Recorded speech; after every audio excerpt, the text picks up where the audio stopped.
Welcome to Zombie Survival 101. I'm your host John DeGard, and today we will be talking about what to pack for the zombie apocalypse. Before we start this video, I would like to give a shout out to Mr. Gillingham for helping me make this video possible. Without teachers and mentors, the world would be lost. In the event of a zombie apocalypse, you're going to want to be prepared. So, in order to be prepared, you're going to need a backpack, much like this one, just in better condition and not as falling apart. Okay. And depending on where you are, you're going to want to pack clothes. For me, I live in Washington, so it's sunny during the summer, and just the rest of the year it's either rainy and gloomy, or you got cloudy and some sunny days. Alright, so it's very close to summer, so I'm just going to pack a t-shirt and a pair of pants over here. Generally, I would pack more clothes, but for the sake of not overstuffing my bag right now, I'm just gonna pack these. So to prepare your clothing, you just have to basically fold your shirt like you would a normal t-shirt. But there is a little twist. You're going to want to roll it very compact so that it can fit in your bag easily. So the smaller the better, and the more storage you'll actually get out of your bag. And then this you want to store lengthwise across your bag. That goes for all the t-shirts that you pack, as long as they're small enough for it. Okay, now for the pants. Pants or shorts, well, these are larger than what people generally pack, but you fold it in half, fold it in half again, and you take it to your flat surface, turn it so that the top part is facing you, and roll. You roll it and try to make it as compact as possible. So, with pants, you're going to want to store them lengthwise across your back. Again, depending on how long and how wide your pants are.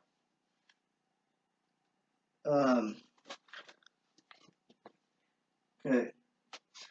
And then socks. Socks are easy. You just take a matching pair or same sized pair, put them on top of each other like so,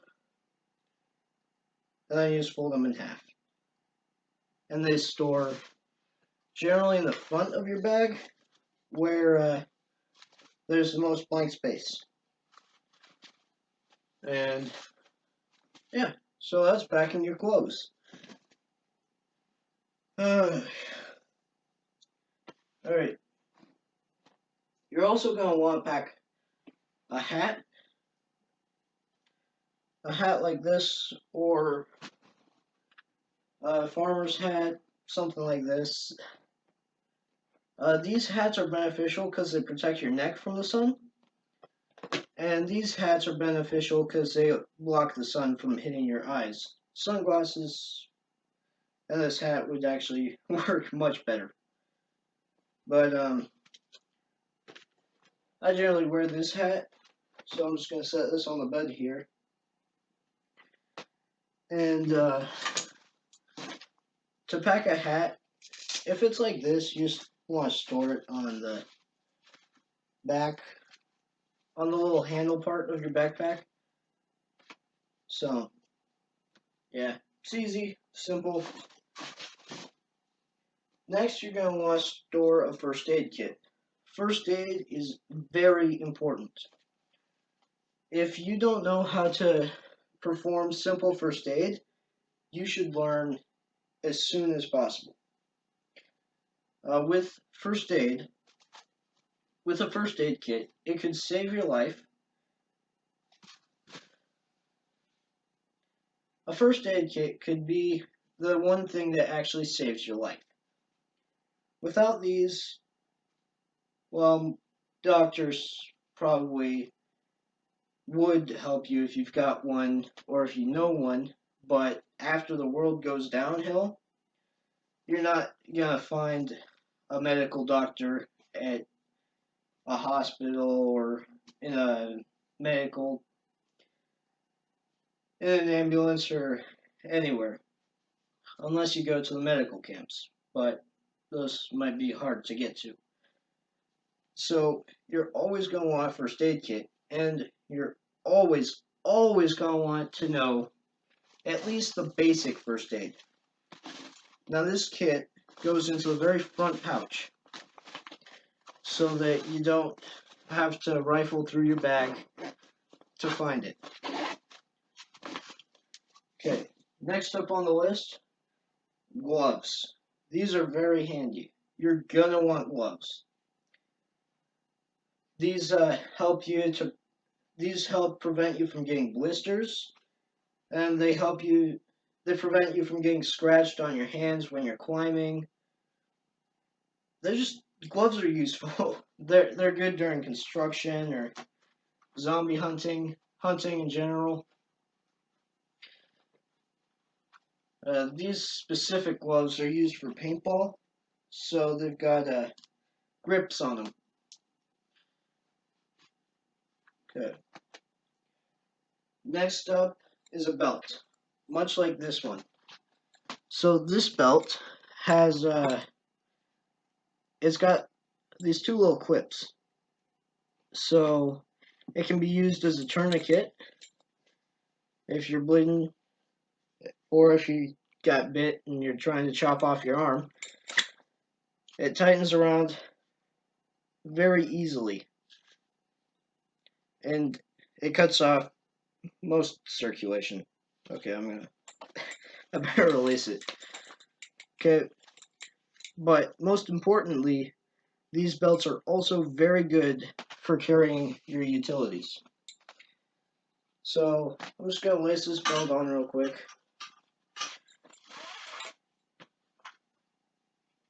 And hook on the utilities that I would bring. I know I put a belt on very strangely. So, a hunting knife, much like this one. These are very good, very sharp. I like to keep my knives sharp. This has a jagged top, but the bottom is smooth. This makes it so that you can cut into animals much smoother. And it makes it so that when you're cutting through the meat of an animal, you don't really get jagged pieces and you don't obliterate the meat. And then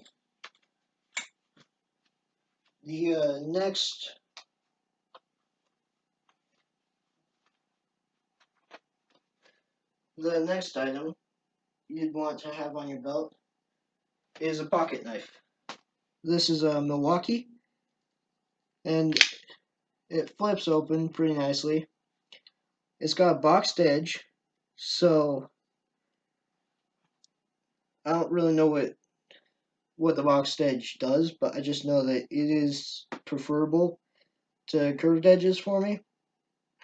And it's also got these grooves here, and those grooves can help you strip wire, which can also create fires. And that I'm going to attach to the inside of this upper pocket. If you don't have pockets like mine, attach it to the left or right side of your belt. So I'm just gonna, I have it close to hand, so I'm also a lefty, That's why most of my that's why I like to keep things on the left side. But it's easily accessible. And the third tool is a utility knife. And so utility knives, they've got pliers. You can cut wire with this part.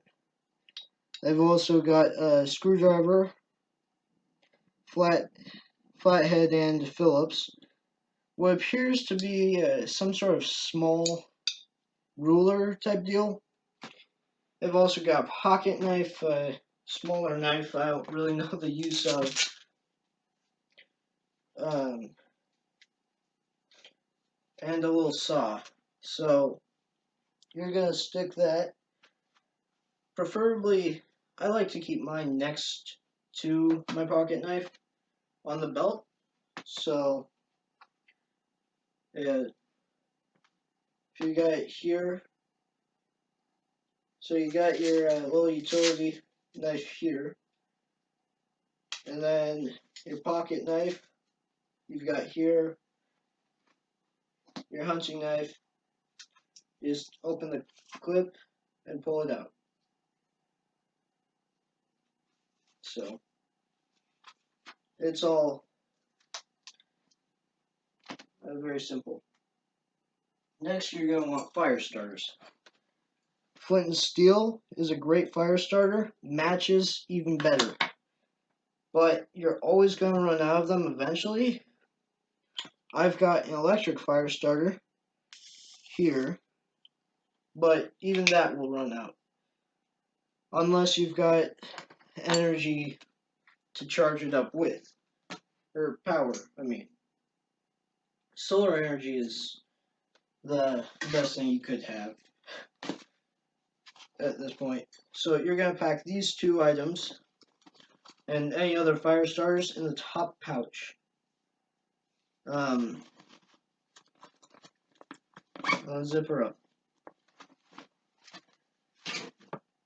Next, walkie-talkies.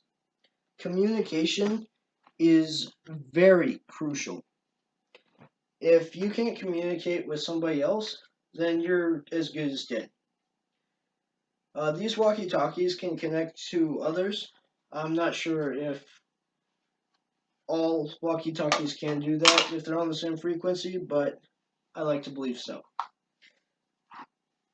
So these walkie-talkies, they're good if you've got like a group, you can contact them. So you're going to want to store them either on your belt or on your person. And the other one, you're going to want to store in your bag on this side pouch, if you've got one. Otherwise, you just store them both on your belt. Next thing is entertainment or books. I have a little notebook I got a while back, and this survival handbook from the United States Air Force. Now, with these books, they are very important to me, mainly the survival handbook, because it has taught me things that I didn't know. If you're going to want to store this at the very back of your bug out bag, because it's because it's paperback, it's more flexible. Than this, you're going to want to have just in front of the paperback. Sorry, it's kind of messy. Poncho, emergency poncho. If it rains or if you've got to cover yourself in zombie to escape a horde of them, ponchos are very useful. This emergency poncho you're going to want to store at the front of your pouch with the first aid kit. Okay. What's next? I think I'll go. You're going to want seeds. You're not going to be able to last on canned food or other food that just, or dehydrated food or scavenged food forever. So seeds are a very good place to start. You're going to want to put this in the side pocket opposite of the walkie-talkie. Alright, a tent or shelter. You're going to want a tent or a shelter. This is a 2-man dome tent. So technically, yeah, it's a 2-man. You can store your gear in here, but most importantly, it keeps you safe from the elements. Tents, I haven't really packed one in my survival pack. I've always had like a car to put them in, but if you do need to put them on your survival pack,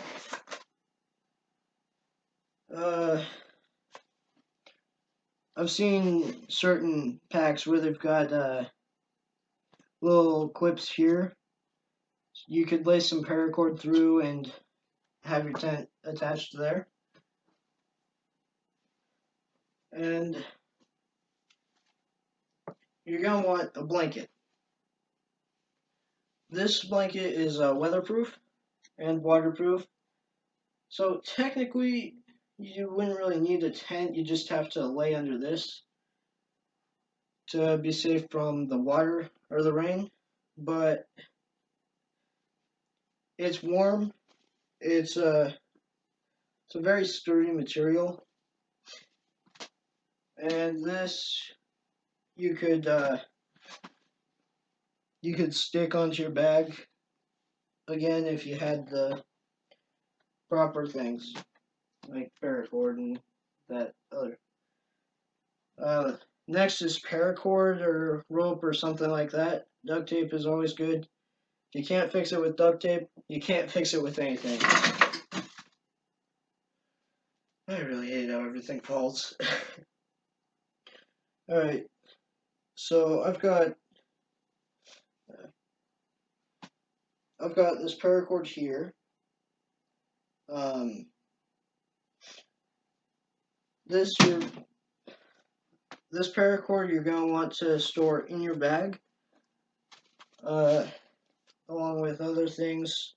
That's probably going to be the thing you're going to want on top. Dehydrated food is always good. Water. You want like a water filter, and you're always going to want a water bottle on you. I have a grappling hook, so not everybody, in fact, I don't think anybody has a grappling hook in their survival kit, but it saves you from having the trouble of actually having to climb up into buildings without having a grappling hook or something to help you get up into the building. Well, at least the second floor of it. I think that's about 28 feet of rope that the grappling hook's got. And